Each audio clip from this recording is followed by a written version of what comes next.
Have you ever wondered if the devil was a real person or if he was just some sort of idea, imagery, metaphor, or anything else?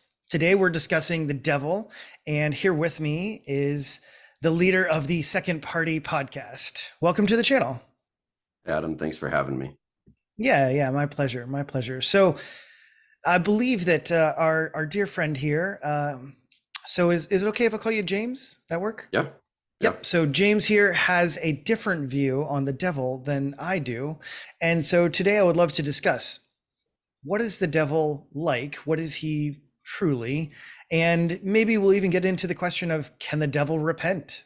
Can he turn back to God and be rejoined and reunited with him? So James, tell us a little bit about your view on the devil. sure. I guess the first thing I kind of want to get out of the way is I think oftentimes, in conversations like this, people can make things into kind of like a salvation issue. Hmm. And I guess I just wanted to lead off and say, like, I think people can have totally different views on this. I don't think that it's a salvation issue necessarily. And it's not necessarily even something that I'm wholly decided on. This is just kind of where I'm at right now. Hmm. Um, with that being said, I guess the way that I would characterize it is I don't think that the devil is real in the same way that Jesus is, Okay. Yep. or that good is. Some of the background or some of the rationale that I would have for that um, stems from my view of sin and evil. Um, so, you know, sin uh, oftentimes, I believe it's the Greek word, is characterized and stems from the word to miss the mark when we're talking about archery. Hmm. So I kind of conceive of like a target, right? And that target is what God defines as good, um, what's righteous. And when we miss the mark, that's when we sin. That's when there's evil, when we don't live up to the potential or the desire that God has for us. When I think about that kind of analogy, right? Um, the target itself is this well-defined specific thing, right? Yep. But to miss that target is not necessarily defined in the same way, right? You shoot that arrow, and if it hits the target, then you lived up to what God wanted for you there. You didn't sin. But you can miss the target, and like you can conceive of like maybe being out in space and that arrow doesn't hit anything, right? Hmm. So I guess the way that I see it is evil and good are not defined in the exact same way. And I think when we're talking about the devil, and I think I kind of went over this a little bit in my video, but part of what I think is core to the devil is complete rebellion from God and complete evil. And I think much beyond that, we get into kind of ill-defined waters. So yeah, Hmm. that's kind of my view. Cool. Perfect. So now I think you said that like good and evil aren't like the same, or they're not. I missed something slightly there. Sure. I I May- don't think that good and evil are defined in the same fashion. What do you mean when you say that? Like they're just not defined in the same. Do you mean like different people define them differently, or do No, you no, mean no, that? no, no. I mean, like they're fundamentally different in nature, in that good is defined in a positive sense Yes. and evil is defined in a negative sense. Right. So like you would agree with the idea that evil is like a privation of good, Yeah, of course. right? Yeah, Okay. Perfect. yeah, Perfect. I just wanted to make sure that yeah, because obviously we get these definitions off here in the beginning, that'll be way more challenging later on. yeah, yeah. Yeah, perfect. So that works out pretty well. And you know what? I would probably say that number one, see, you've come to the right channel. See, Curious Christianity. I'm all too willing to talk about subjects that we don't have to be sure about, right? It doesn't have Yeah. to be as strong. So, and I have several views where it's like, yeah, I kind of hold this view, but I'm sort of open and tentative on it. Like, here's what I think the arguments are. So, on this topic, actually, I would have been much more sympathetic with you probably a few years ago. But Okay. I've more recently shifted more towards a concrete type of devil view. Okay. So let's talk about this idea. So, in your view, then, how would you define the devil? Or would you say a devil, or would you want to use it more ambiguous? I think you could use the devil, but Okay. I guess I see it as, if I had to provide a definition, I would say the spirit of evil. Okay. The spirit of evil. But you would Yeah, say that when you say the spirit of evil, you don't mean a person. correct. Yeah. And not in the same way that You're speaking more as a Jesus. general spirit, right? Yeah, yeah. And I mean, I think maybe that's a good question. So what's like meant by spirit? So when Yes. you think about that, like what do you think? Well, so I am used to the term in multiple ways. So I could refer to something as like, let's say, and I think you use some examples sort of like this, but like a spirit of suicide. It's more like this ominous feeling of death and things like that, but it's not actually Mhm. personified. Sure. Yeah. So I'd maybe say like an underlying motivating force. Right. So here's the thing, right? So you use a lot of these terms like underlying motivating force, but what do you mean when you say force? If it's not a person, what do you mean that it's a force? Is it like the wind? I mean, I guess it could be characterized like that. I mean, in my video, I used an analogy of like a wave, right? Where Yeah. exactly does the wave exist? Because each like water molecule, right, doesn't move along with the wave. Like you constantly have a shifting set of water molecules that constitute a given wave. Right. But water is non-personal, right? So it doesn't have Sure. agency, it doesn't make choices, it doesn't do things, right? Yeah, correct. Correct. Yeah. So how would that be comparable in this context? Like, does evil make any actions? Does it impose upon other people? Does evil make any actions? I mean, it's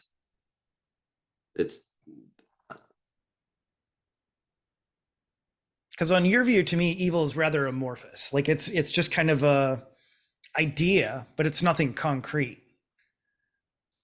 um I, I wouldn't necessarily depending on what you mean by concrete. I mean It it's an action. it's an action. Yeah. Evil is an action, I guess. Like it's something you do. Yeah. Okay, but is it something external to human beings? I don't think so.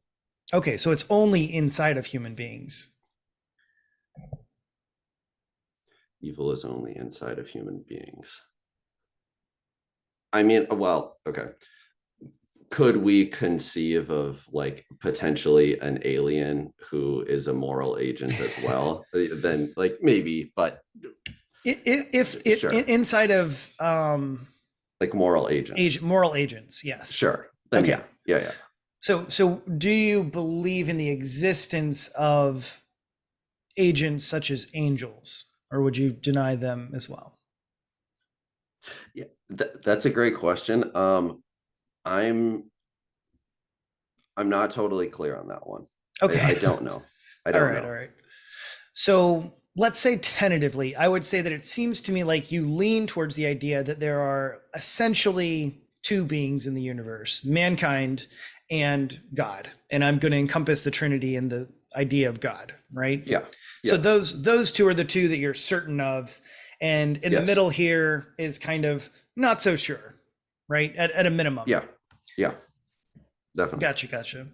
Um, so in that case, how do you just make sense of all of the passages concerning angels and demons to be kind of metaphorical or some sort of greater purpose to the story, but nothing, yeah, concrete, I guess.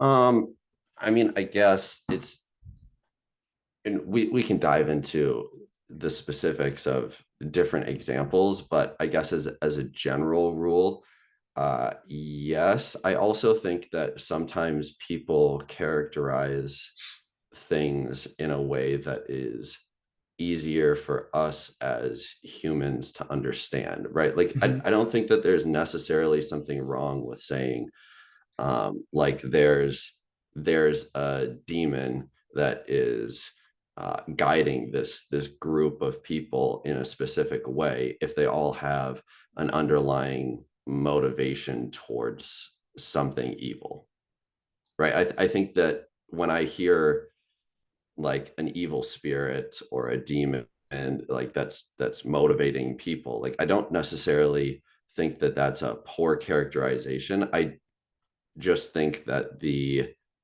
view that it's this like physical type of being Hmm. that like takes over, I would rather conceive of it on like a psychological level. Yeah, yeah, yeah. So I'm just going to go out on a whim and say that you would not say that you have much personal experience with what most people would call demons. Yes? um I, I'm sorry. I don't mean to be putting you on your heels necessarily. I'm just that's a good question. I hadn't really thought about that, honestly. okay. I mean, well, i'll say the I'll say no, but I'll add on that the thing that kind of freaks me out or scares me the most Okay. is like large groups of people when they seem to have lost their individuality and get caught up in like groupthink. Okay. And I see that as like Hmm. a good example of like that underlying spirit, that underlying force, and it can Sure, be sure. pointed Hmm. towards good or evil. And Okay. I've had experiences with that. Okay. All right. All right. Yeah. All right. So you would say that I'll put it this way instead. If I change it a little bit, right? So you would say you've had spiritual experiences. Oh, yeah, Sure. certainly. Yeah. Yeah. Yeah. Now, and then of course the just question is like, what kind of agency was behind those experiences, right? Yeah, yeah, exactly. Hmm. Okay. Gotcha. Gotcha. So,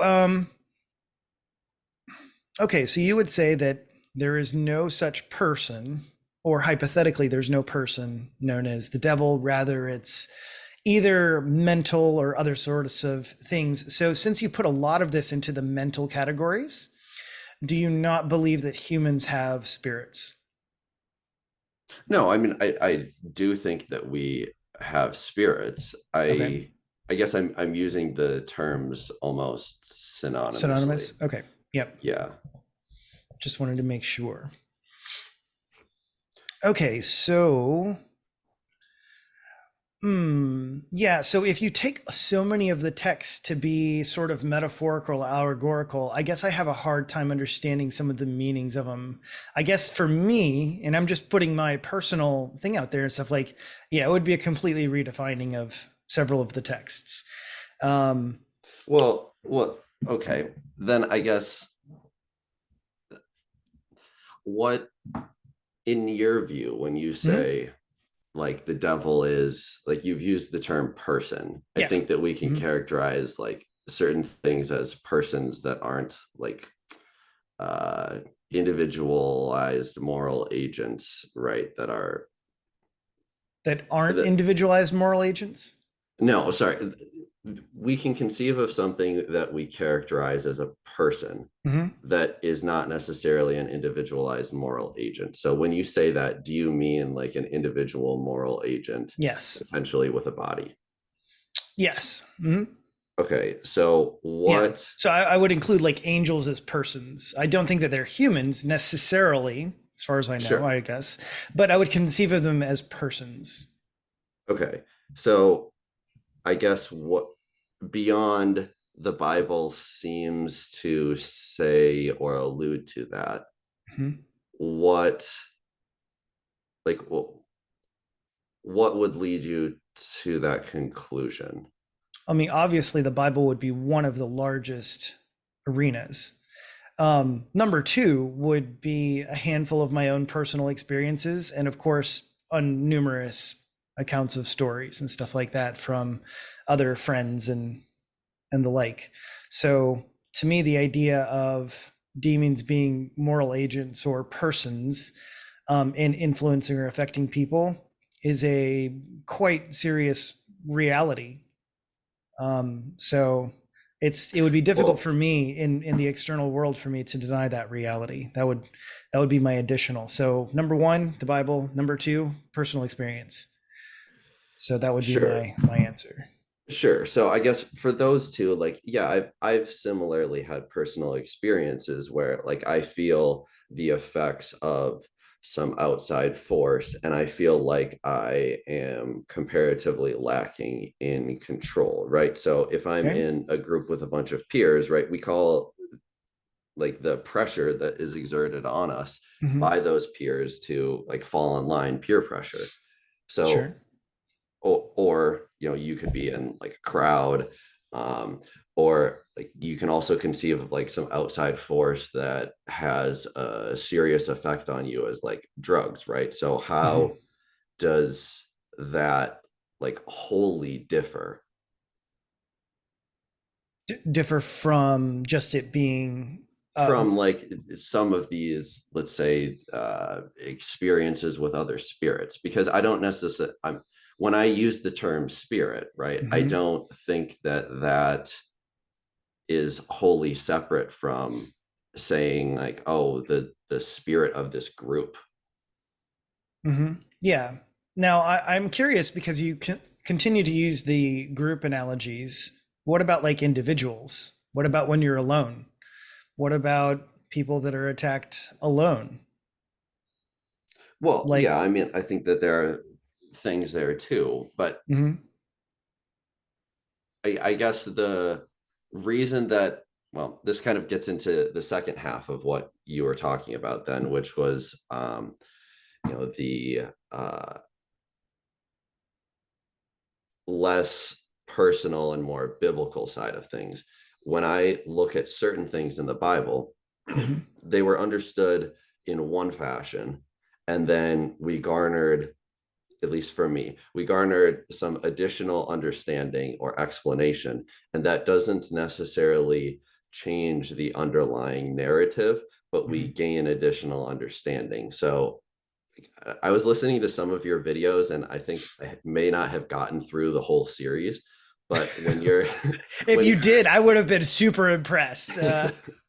but like when you're talking about like Genesis, was it 3 or 1 to 3, Mhm, right?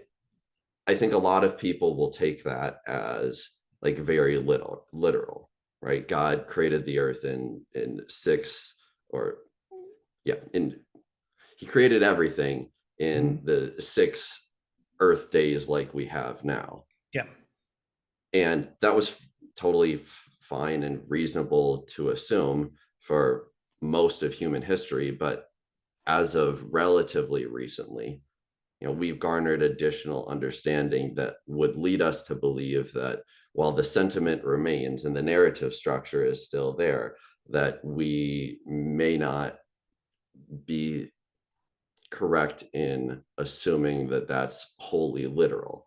So when I look at some of these things in the Bible, I question whether or not you know similar newfound understanding doesn't somewhat affect that. Now, it doesn't Mhm, diminish what occurred. So, like, you could think about someone who's schizophrenic, right? They might. Like, I'm not entirely sure where you're going with this one, because to me you went from like Bible interpretation to and you're schizophrenic. Well, yeah, So but like think about someone who's schizophrenic, and if you okay. didn't know anything about like psychology, you would Hmm. just think like that's a crazy person, they're inhabited by a spirit. Okay. And if Jesus cured a schizophrenic, that doesn't make it any less amazing. It doesn't make it any less of a miracle. Hmm. We Hmm. just understand where that's coming from better now. Yeah, yeah.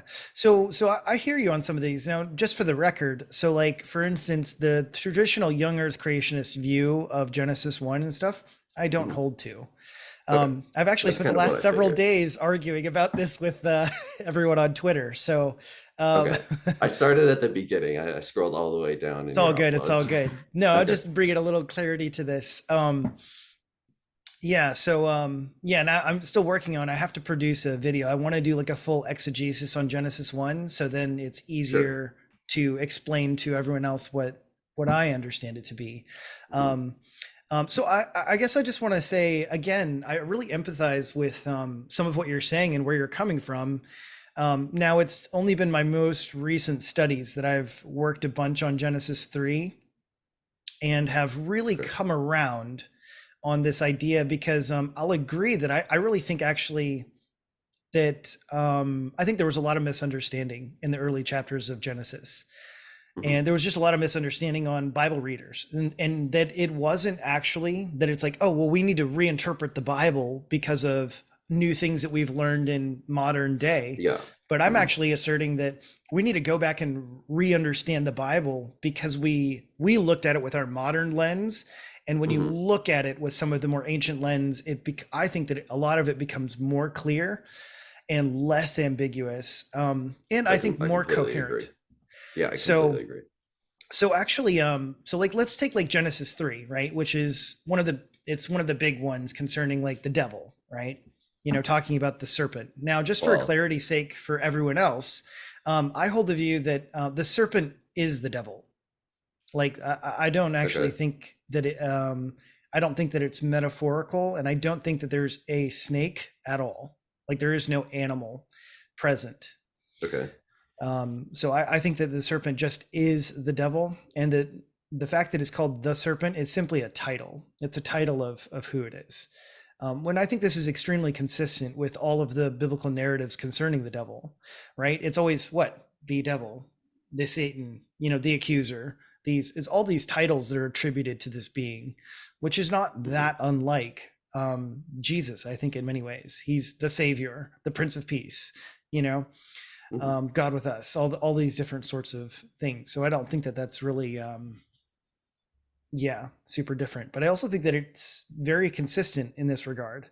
That I think that it's one person that's focused on as the devil, the accuser, Satan, and stuff from the Old Testament all the way to the New Testament. So I don't think there's any divergence between this particular person or being from the Old Testament to the New Testament, beginning in the garden and finishing in Revelation. So if that helps you get a better understanding of where I'm coming from. Well, so I guess I would say, yeah, I agree with you on basically all of that. I guess I would ask what, and maybe this is where our disagreement lies. But one of the things that I was talking about in the video is Mhm. like defining what the devil is. Yeah, yeah, yeah. This is really important. And I defined it, I brought up like kind of a heat map example. I use this a lot when I'm thinking about exactly how we should define something. Hmm. And the things at the core, at the hottest part of that heat map, we're very confident in. And as we go away from those, we're less and less confident in a specific feature. Hmm. And I feel like that which is at the core of the devil heat map is rebellion from God, which is to say, like evil itself. Okay.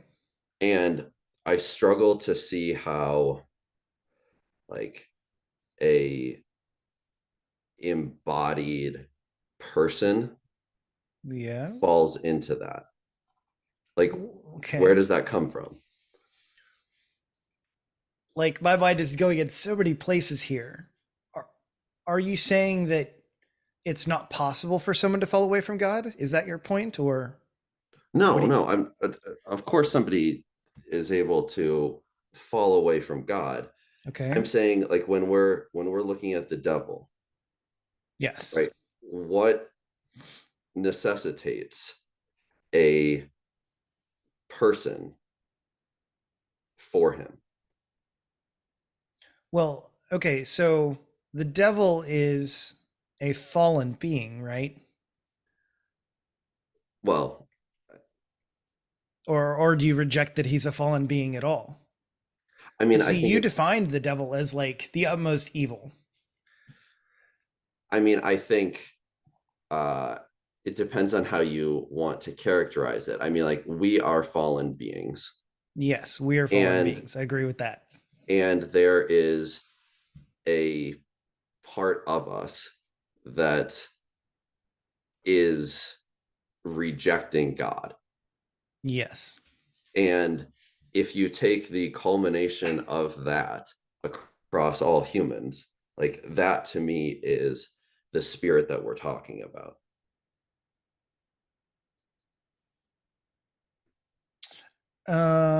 Okay, so I'll get right to the point of this, but then that assumes that there is no fallen devil, right?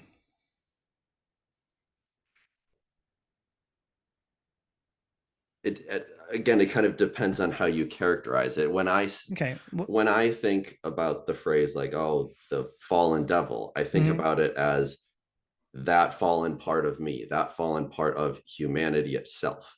Right. So there is no devil, though, right? Then, see, like when you talk about fallen humanity and then you conflate it with the devil, I have a hard time understanding. Well, why do you mention the devil at all? There is no devil. It's just fallen me. Sure, but I guess the reason I'm saying, well, I'm kind of okay with the phrasing to a degree is we're naming the underlying spirit. But what is the underlying spirit a part of me, or is it a part of Yes. something external to me? Yes, it's part of you, it's part of me, it's part Right. of everyone else who's fallen. So it's Yes. not external to me, right? Correct. So the devil itself doesn't fall, right? Well, I fall.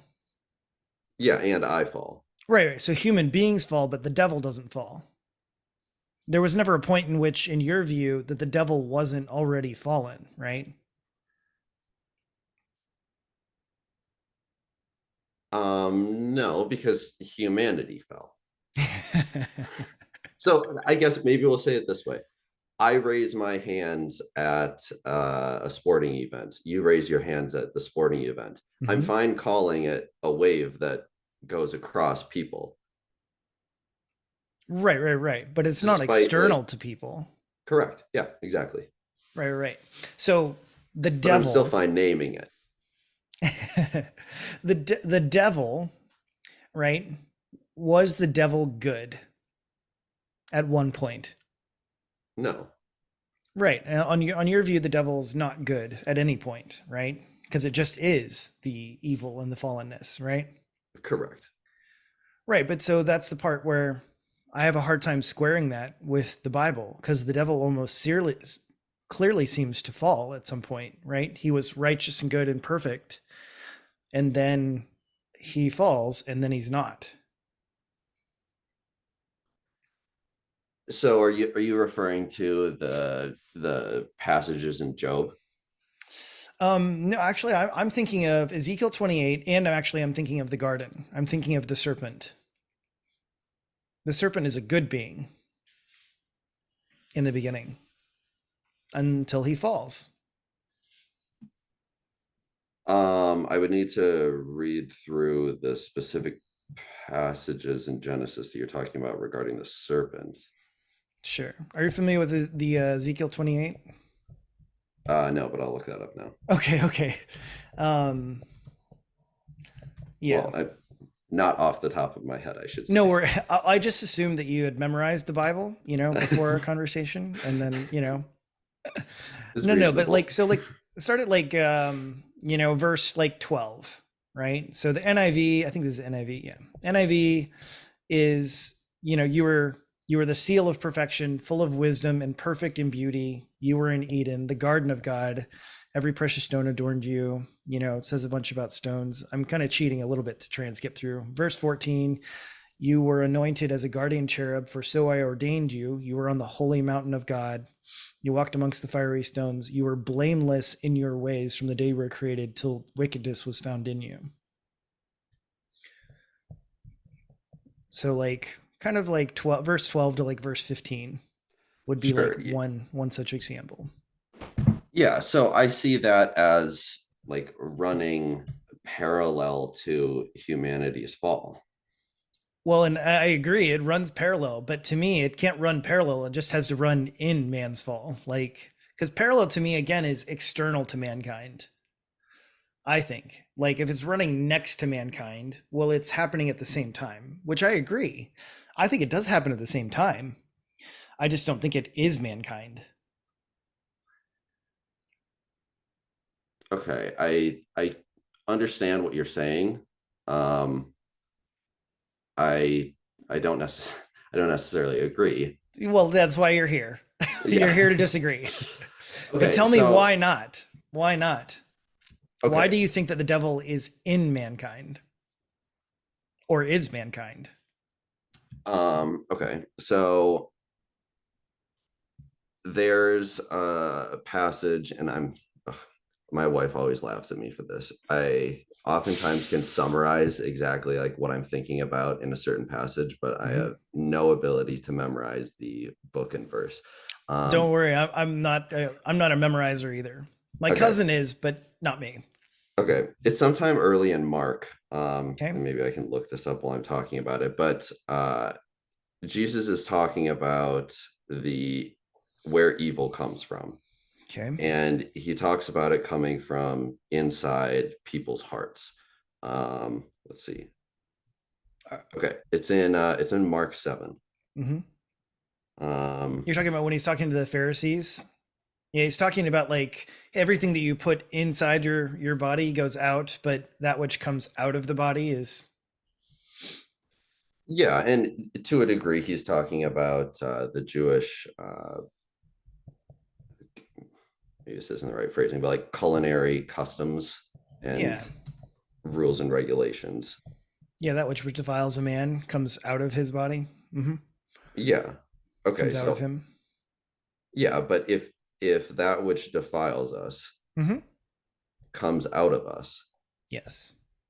and that which goes into us does not defile us, then how could there be evil that isn't coming from us as moral agents? I mean, we are responsible for our own evil. So I don't find this to be a problem. Like a spirit coming to you. So, like for instance, let's say the serpent in the garden, right? The serpent tempts from the outside, but Adam and Eve are responsible for the actions that they take. But I don't see the spirit tempting them as being the being that comes from inside of them. Sure, but temptation is not evil in and of itself. Totally agree. Yes. So then how can we say, so is the devil the spirit of temptation or of evil? Um, both, because it commits its own evils for itself. And then it tries to get you to commit evils as well. So it has both. It is trying to get you to commit evil, and it is itself committing its own evils. So it's not an either or to me. So I guess my question, and maybe this is what things will end up boiling down to. When I think about truth Yes. at its core, one of the components, not to say that this is wholly defining truth, but one of the components of truth is that in principle, it's useful. Okay. Would you agree or disagree with that? Absolutely. I think truth is essential. I don't really care if you're an atheist or a Christian. Truth is essential. And it is a Okay. moral good in and of itself. Okay. So what in principle is useful about the view that the devil is this uh being outside of ourselves? No, I think this is a very, very important question. And I would say it's this. I would say one of the core reasons that I think this is extremely useful is that if you have a mental issue, then it should probably be solved in the mental category. But if you had a spiritual issue that cannot be solved through strictly mental means, then you might need a spiritual remedy, such as exorcism or whatever, something like that, to take it to the furthest extremes. And so, if you do not believe that there is such a thing as a devil and that, or a demon, or something like this, in which you needed a spiritual exorcism, in which the only way that you could solve this problem was to kick out a demonic spirit, then you would be seriously handicapped because you would never be able to deal with the issue directly. That would be an example to me. Okay, so do you think then that there can be a spirit that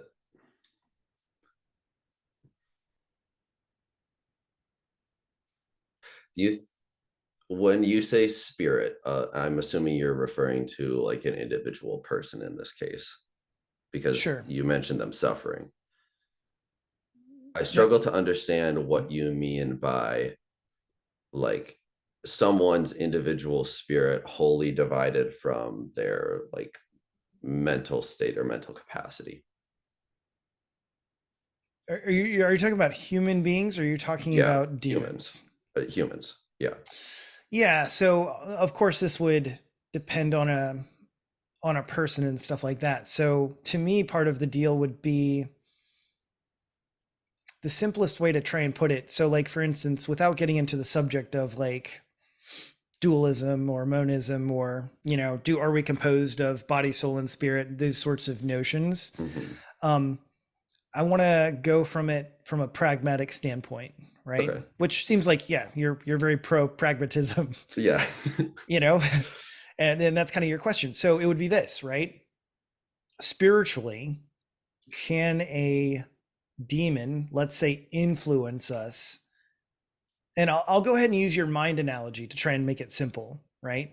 But influence a person's mind or mood and emotions and basically all of that sphere, okay? Your soul, all right?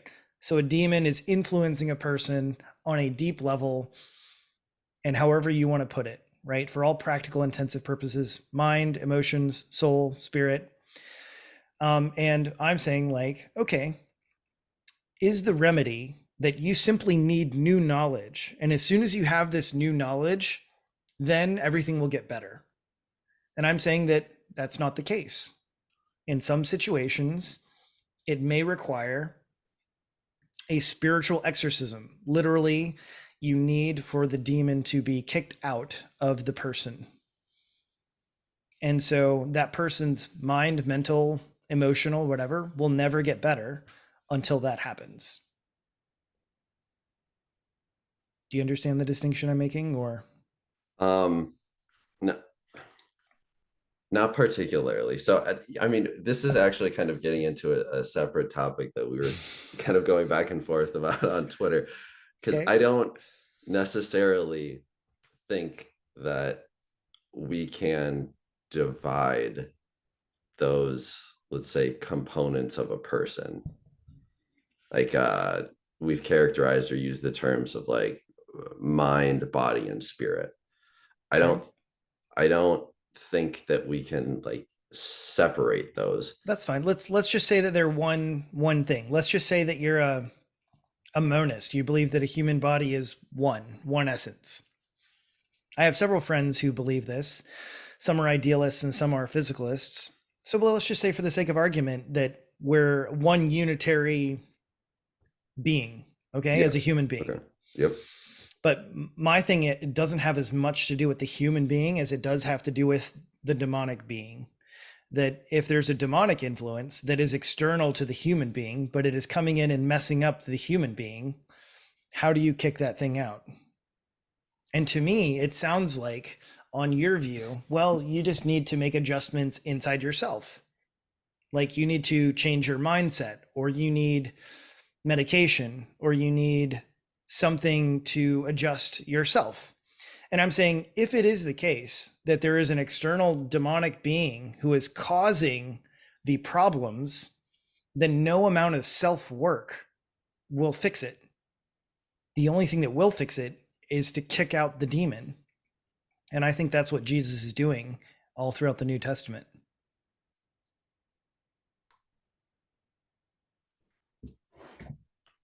There's literally an enemy who is coming and opposing and holding people hostage, and no amount of psychology is going to fix them. That's what I'm saying. And so Sure. this is So extremely pragmatic in the sense that if you don't recognize there is something else to be fixed, then you'll never look for the correct solution. yeah, so I guess the question I would have to that is like, where is the you've talked about, oh, this demon is coming into someone from a spiritual sense, Mm-hmm. right?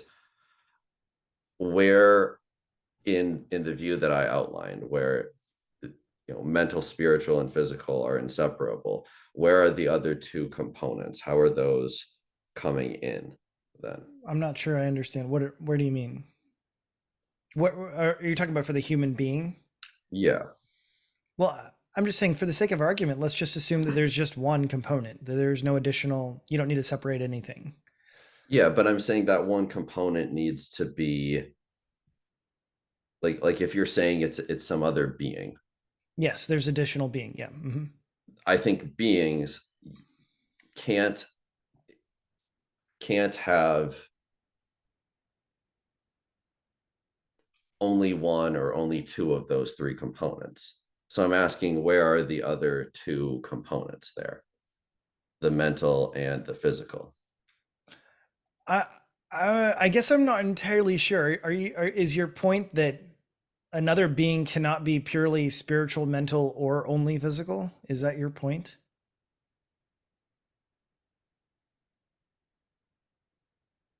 Because that Correct. if that's your claim, that's not to me super obvious. Like, I mean, is the point then that the Father does have a body? Well, he's one with Jesus and the Spirit, and Jesus has a body. Okay, so as long as God's a Trinity, then this works. So you'd be in like this Yeah. idea that, okay, the Father and the Spirit are spirits, but Jesus has a body. So did Jesus Yeah. always have a body? No, but I also think that things get a I think I don't think that God, the Trinity, is temporally bound. And I think Okay. that when Jesus comes to us, that's like the anchor for the physical. Okay. Now, would you also be asserting in this, whichever view, that you don't believe that angelic beings, well, have some sort of body? So if they did exist, which, Hmm. like I said before, I'm neither here nor there on I that. hear you. I hear you. Then yes, they would physically exist. Yeah. So it seems to me that they also have bodies. I do believe they have bodies. How this works with interacting with us, it's very unclear if there's like just an alternative Mhm. dimension that they go in between, but they seem to be spatially bound. They move from here to there. They're limited by speed and however those or other sort of functions work. So I'm not too sure, is that insufficient for your view? Like, because to me they seem to have both spirits and bodies, or however that works, not too technically dissimilar from us, it would seem. Sure, but then I don't see them like inhabiting human beings. Why not? Like, I'm not sure, Um, like, what about that is incompatible? Is it because Well, you assume that they it's have some sort of physical body and that's why they can inhabit human beings? no, it's just like we don't observe that in the Bible. We don't observe demonic possession. No, no, we don't observe angels inhabiting human beings. That's yes. Theoretically, we don't observe that. Okay. Yeah, What about demons? yeah, and then that's where I go. I don't like believe in that in the way that most people seem to characterize. Yeah, exactly. Okay. Um, I think you're gonna have to go on some mission trips. No, that's a joke, sort of a joke. I have been.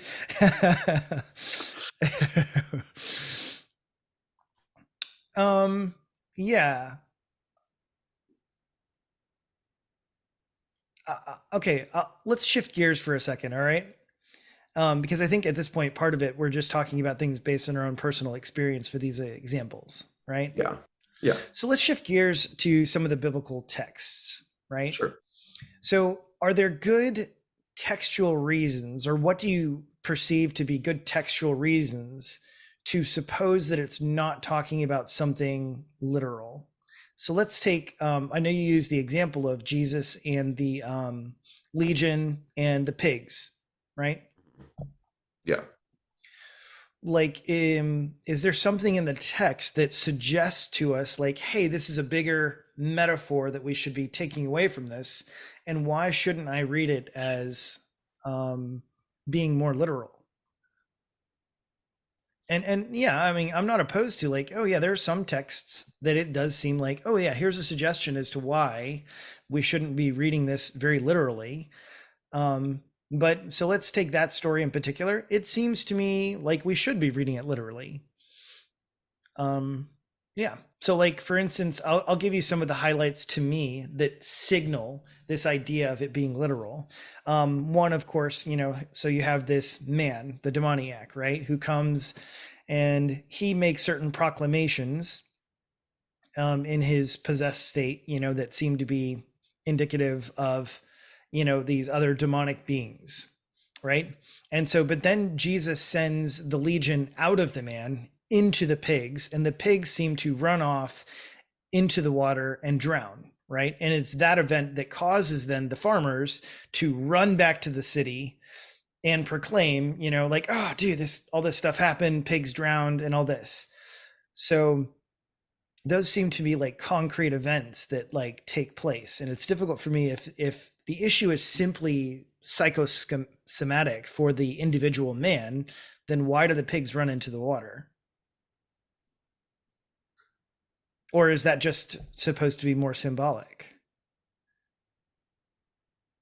So, I think when we're reading through anything in the Bible, I would hesitate to say that we ever Fully wholly understand the meaning. understand a passage or a meaning.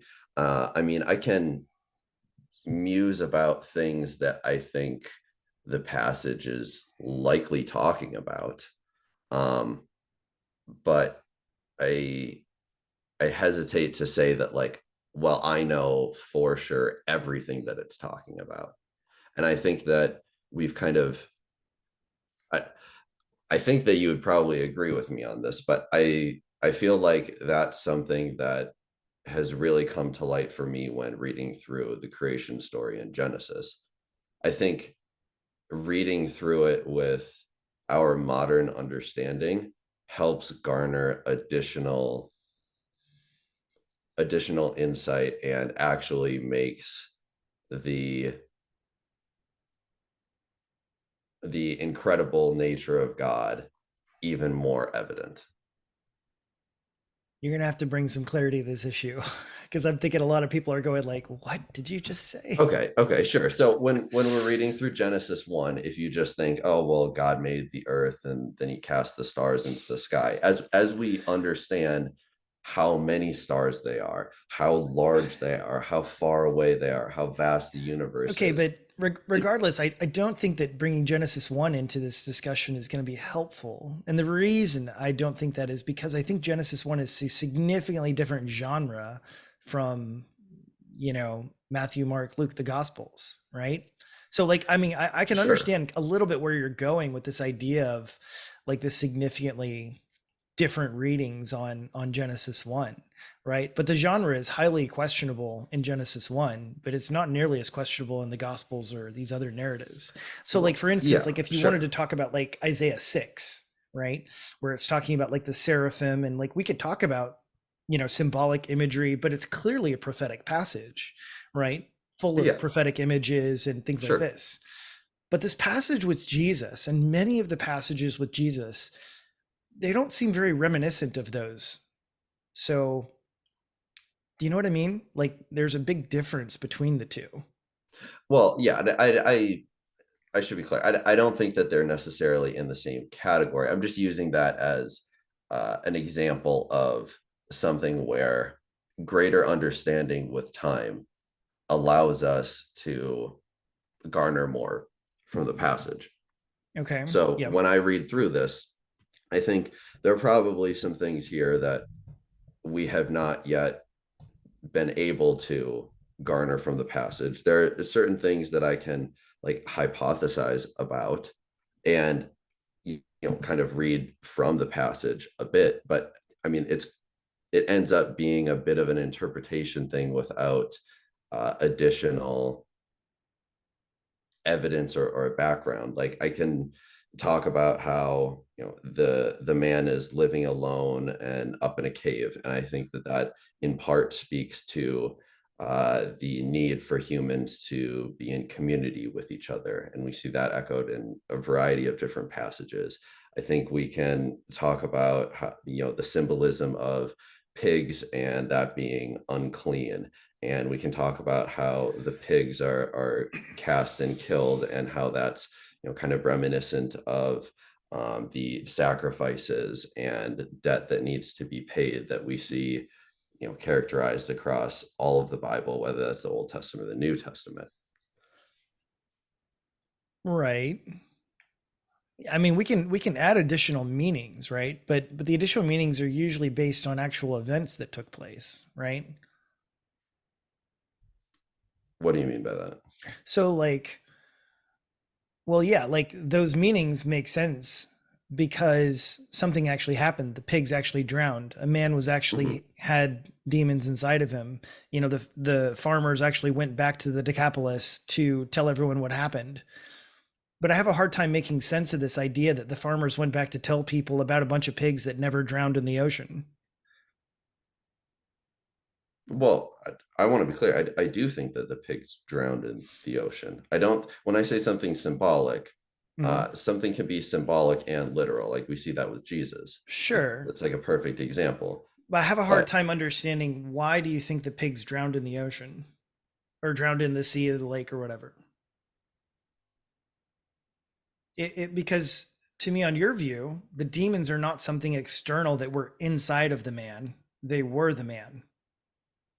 So I have they a were hard part time. of him. They Yeah. were part of him. Okay. Like it's Yeah. difficult for me to see, why did the pigs go into the water?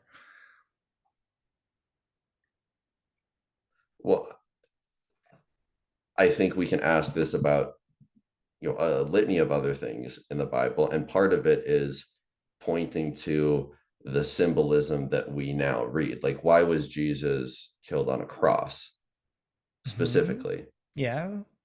Like, there's symbolism to that matters. Yes. Yeah, There is, sure. But Jesus was killed on a cross, right? yeah, correct. Yeah, and Okay. the pigs did run into the water and die. Yeah. But like without demons present, like I feel like you're saying that Jesus died on a cross and there weren't any Romans to put him there. Because to me that's the analogy here, is that pigs ran into the water and drowned, even though there weren't any demons to throw them in there. Do you understand my difficulty here?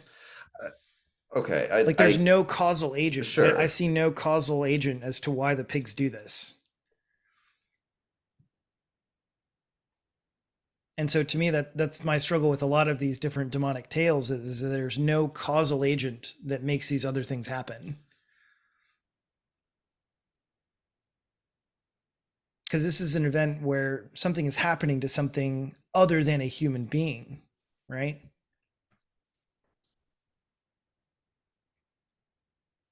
This is something where, okay, yeah, yeah, it's happening to pigs, you're saying. Mm-hmm. Okay, yeah. So I don't know, like I don't know what you're. Well, I mean, I feel like you could ask the same thing. Like, okay, for instance, Jesus heals a blind man by having him make it's kind of like a muddy substance and put it on Mhm. his eyes. Like, Yeah. you could ask the same question, why the muddy substance when he's healed other blind people without it?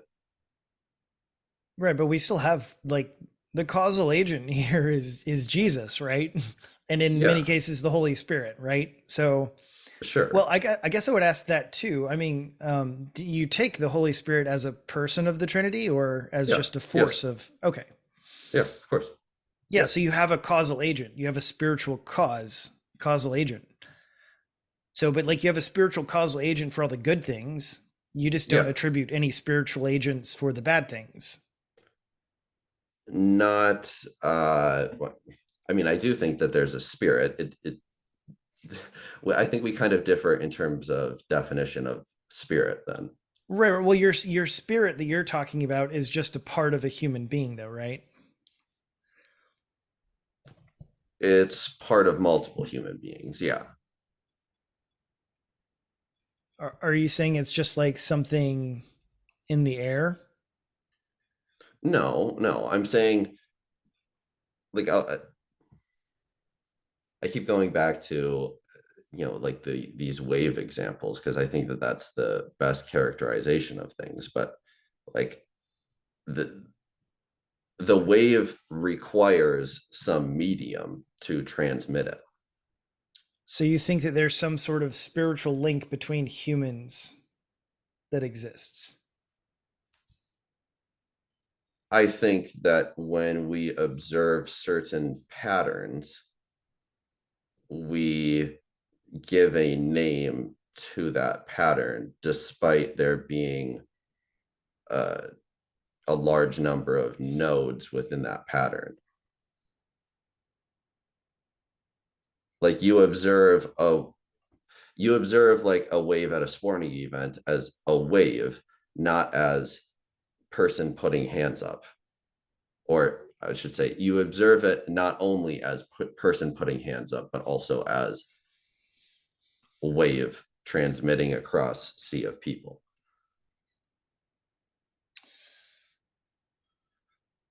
Okay, well, it's just difficult for me to understand like what is that we are talking about this wave. It's just a wave that exists between human beings that changes the moods and shifts the feelings of individuals, but there's no causal agent in between it. Well, each person influences The wave other on people. themselves. Yeah. Yeah, Okay. like you're compelled to raise your hands because you see the thousand people, however far to your right doing Raise their that, hands. and it appears to be getting closer to you and you feel that pressure exerted. It's not to minimize the pressure at all, but it's to be clear that you remain a moral agent within all of that, and that you can resist it. And I guess the problem I have with people who hold to the view that there's um, some external force that is personified in this very real way, in this physical type of way almost, is that I think it's oftentimes used to relieve uh, burden or moral agency from people. So I'll just say that I sympathize with this and I understand what you mean. And I've been in some of the arenas where people, they put all of the burden onto other agents, something external from themselves. Well, the devil made me do it, that sort of thing, right? And Yeah. I fully empathize with that. But I am not willing to let those other external agents go either. Because one, of course, I think it's biblical. But two, I do think that there is a very real practical reality to it. And sure, I don't think that we should take away from ourselves moral agency and absolve ourselves of guilt. Just like Adam and Eve. Adam and Eve, they're guilty for eating the fruit themselves, right? Now, did Satan play a role? Sure. But was he responsible and they're not responsible? No. God punishes them and he punishes the serpent. So this is one of, to me as well, like concerning biblical examples. I'm not sure that it makes any sense to me to say that the serpent is punished in any way when it's only Adam and Eve. And this is also, to me, it's difficult for me to understand several other ideas. So like, for instance, like the idea, well, and some of these they can be easier, more easily explained. But the idea of Satan having dominion over the earth, well, I'm not really sure what that means then on this other view. Like, so like, I don't know, how do you reconcile those?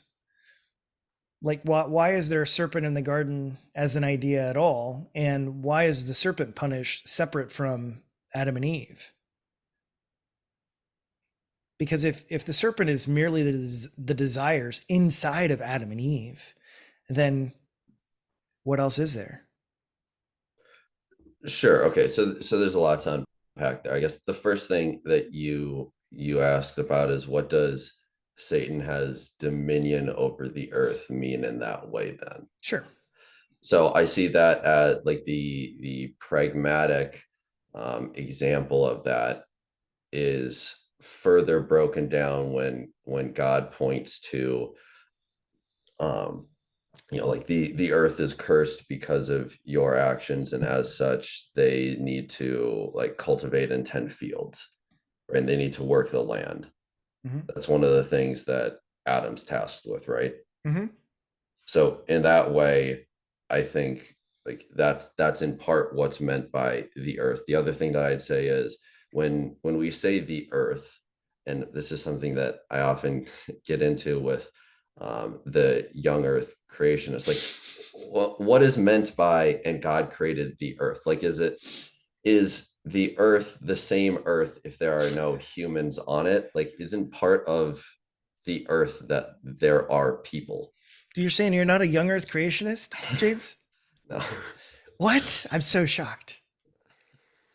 Sorry, it's just a little joke because I've been talking with young Earth creationists for the last 3 weeks. So Well, that's another one where like I don't think that that belief is like heretical or terrible sure, sure, or sure. Yeah, something yeah. like that. I just think it's a different way of understanding that I think is uh, less useful and as such less truthful. And maybe that's a good summary of my view on this. I view the implementation of the devil is this personified outside force Mm-hmm. person as less useful, and as such I see it as less true. Is there still some truth to it? Like yeah, quite possibly. And that's why I've said like I'm not convinced of it.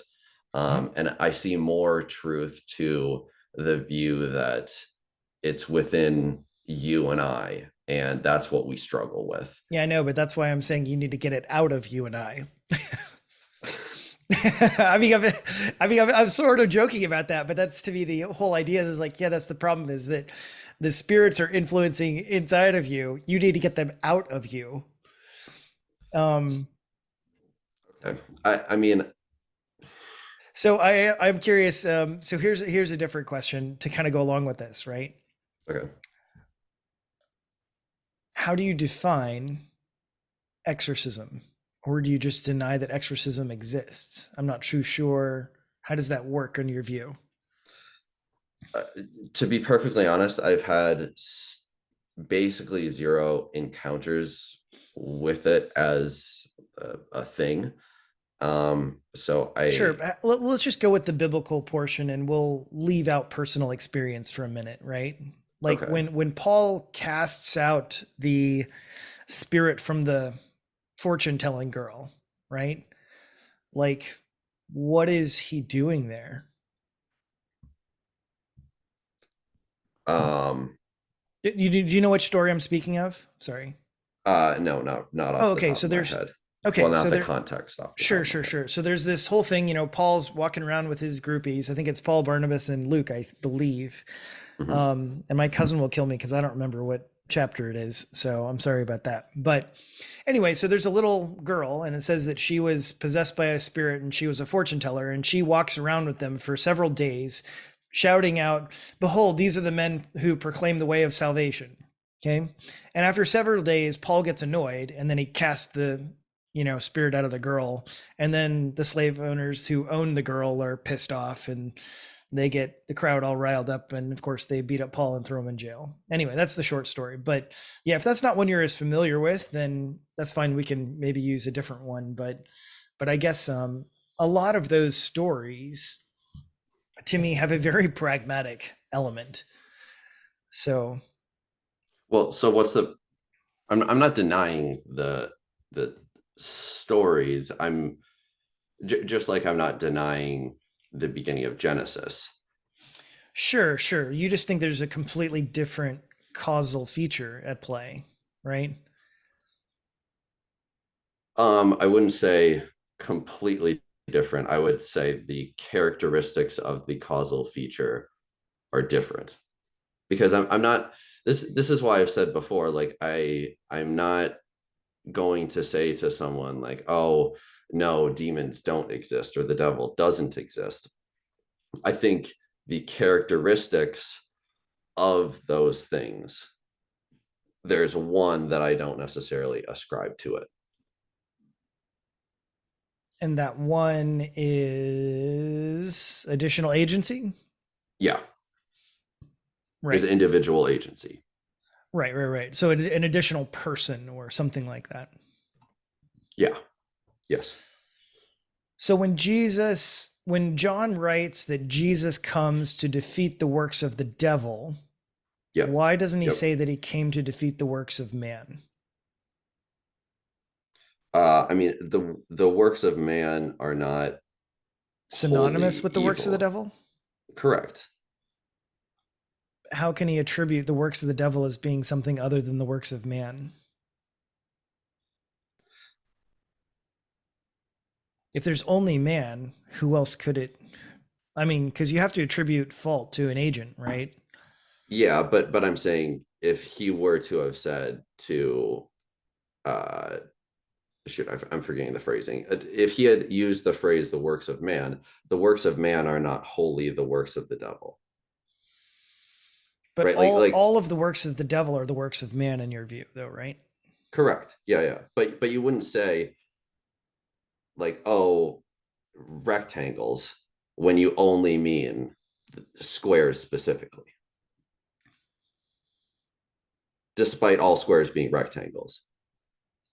Similarly, all of the works of the devil, let's say, I contend are like works of man, but there are other things that fall into that category. So you wouldn't use that phrasing because it's imprecise and you're not meaning to apply to the category as a whole. So, Does that make sense? well, I mean, I don't think that it's. I think it's difficult to me to split the two. I have a hard time dividing these two things in these contexts, because it's like, again, what I said earlier was the idea that it's like, well, look, all of the works of the devil are the works of man. So like Yeah, sure. when God is saying, or Jesus is saying, um that there's a fire prepared for the devil and his angels, Mhm.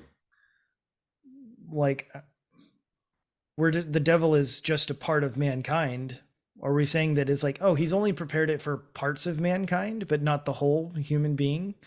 Like, Well, it also says that we'll be baptized with uh, the phrasing is something to the effect of like you baptize now with water, but I'll baptize with fire. mhm.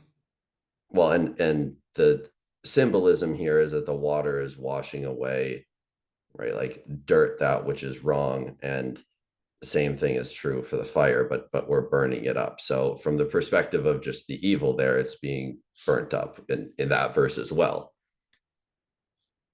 So you're saying like, yeah, the bad of persons are burnt up, but then the good Mhm. remains. That would Yeah, be exactly. your point, Yeah, right? exactly. Yeah.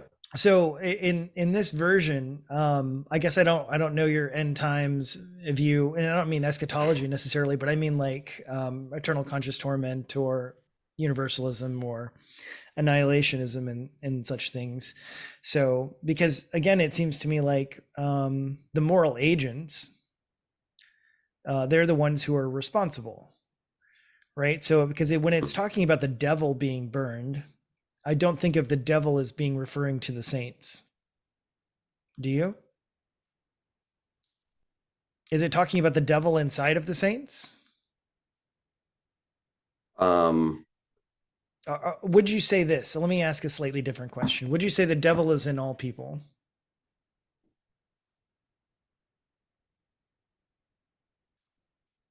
with I would say all non-Jesus people. Is that Okay, fair? okay. Is that fair? Yeah. Okay, so not non-Christians. Yes, the devil is in all non-Christians, right? Something No, like no, that. no, no. All non-people, all people sans Jesus, not Christians. Sorry.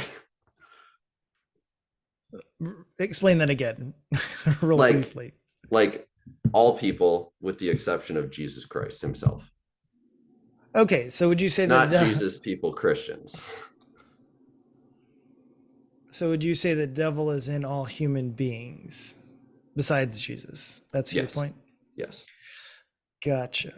Yeah, I have a hard time squaring that. I definitely don't see that idea, I guess, in the Bible. I don't know. I'm I mean, the curious. Bible talks all people all sin and fall short of the glory of God. Yeah, We're all uh shoot deceptively wicked. No. yeah. Jeremiah, the heart Yeah. is deceptively wicked. Who can know it? Yeah. Hmm.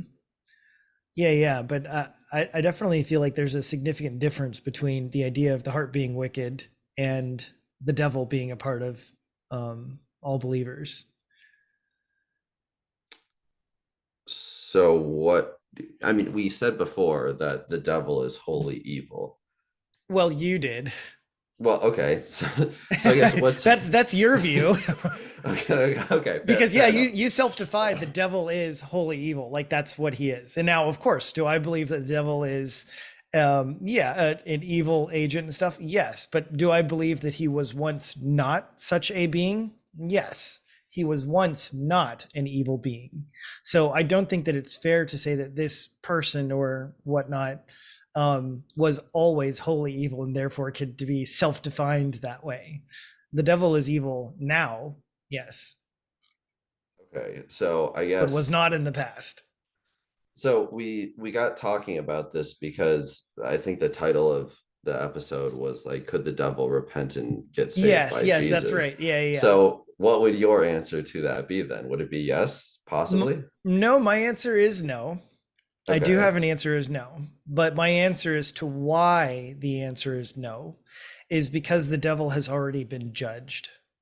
So, for instance, I'll equate this to human beings in the end of the age. Whenever the great white throne, Christ comes back, and all these things, we will all be judged. And from that point forward, our Sure. destinies will be sealed forever. And so, my point would be that the devil has already been judged in the past, and so his future is already sealed. In other words, God has already proclaimed, "This is your punishment." It has not come to fulfillment yet, but the permanent state of what will happen to him has already been determined. And I would say it is for that reason that there can be no more repentance. Do you Okay. understand what I'm saying? Yeah. It it differs with some other views of mine. Well, we haven't gotten to those apparently yet. Well, I mean, I think it may have to do with views of time, which I think you kind of chuckled at Well, earlier. yeah, because I'm not. So I just literally posted a video. One of the young Earth creationists, Ben Mhm. Kissling, Okay. his view as well is that God is outside of time, and also that he Mhm. created the angels outside of time. Now, I Okay. reject these views. I very much hold an a theory of time. I believe upon the first moment of creation, whichever and whenever that was, that God enters into time with his creation. So Okay. Well, that so may be a yes, discussion for another time then. well, maybe we've already had it because of the no, that's a joke, time joke. Uh, Um, yeah. So yeah, so conflicting with our time theories apparently. Apparently, it's a big issue of what has these time views. that may factor into our difference of opinion on this a bit then. Well, let me ask you this. I Yeah. am curious because this came up in one of our other things. Do you believe that God can enact backwards causation? In other words, that he can do things in the present because of things that people will do in the future? Um, Maybe it was too much, too soon. no, I mean, I would kind of the phrasing is a bit complicated because of my view of like how God would view that, right? Okay. He wouldn't be enacting things in the past to affect things in the future because everything just is for him. Right. We'll have to have a separate conversation about this. Maybe we'll do an entire time show because I know I've got a few other people that are all like on that frame, and Okay, me and yeah, my brother, we both oppose all views concerning this atemporality really? view. Yeah, pretty much anyway. We would be pretty hard line on the time issue. Now, of course, I mean, I'm Okay, not going to say that anyone's a heretic for holding to these other views, but we don't. I don't know. I'm not really swayed by any of the arguments concerning of that. So, but I have several friends, of course, that all believe in the view that God's outside of time. But okay. let's stay focused. Let's stay focused for 2 more seconds here, because like I said, we'll have to do an entire other episode on the time issue.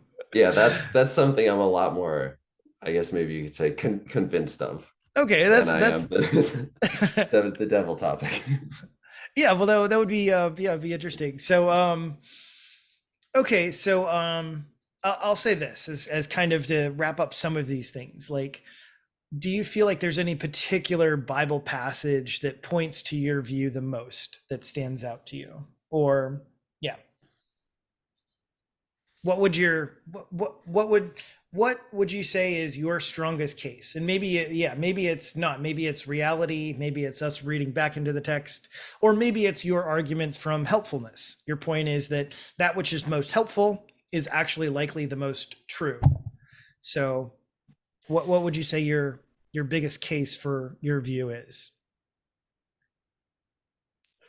So when I read through the Old Testament Mhm. and I try and look back at the view that many Jews had um, before Jesus, I don't see a personified, like individual moral actor being described uh, in places really outside of Job, Okay. like we view in Christianity. Hmm. And when I look at many of the instances where the devil seems to come up in the New Testament, um, they seem like situations where things are likely more symbolic